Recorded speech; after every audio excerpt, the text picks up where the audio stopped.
పడే స్థితికి రావాలి. దశమ భాగం అనే దీవెన సూత్రం ధర్మంగా పాటించాలి. పట్టణ విచారణలు, పల్లెల్లోని పేద విచారణలను దత్తత తీసుకోగలగాలి. నిరాడంబర శైలిలో మన విచారణ వార్షికోత్సవాలు జరుపుకొని గుడి నిధిని భద్రంగా పెంచుకోవాలి.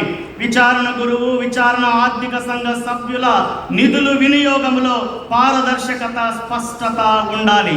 స్త్రీ సభ సహాయంతో ఎదిగిన పూర్వ విద్యార్థులు విచారణలోని పేద విద్యార్థుల విద్యావసరాలకు చేయూతనివ్వాలి.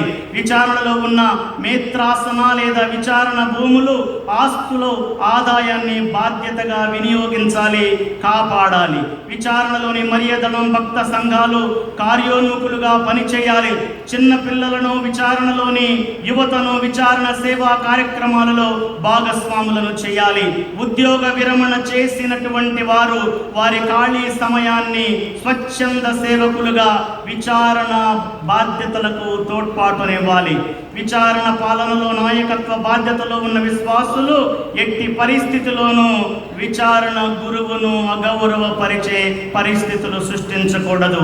ఈ విధంగా స్థానిక స్త్రీ సభలోని విచారణల ఎదుగుదల ద్వారా విచారణలు, మేత్రాసనాలు స్వయం సమృద్ధి సాధించగలవు. ఈ దిశగా కలిసి నడుద్దాం, జూబిలీ లక్ష్యాన్ని సాధిద్దాం.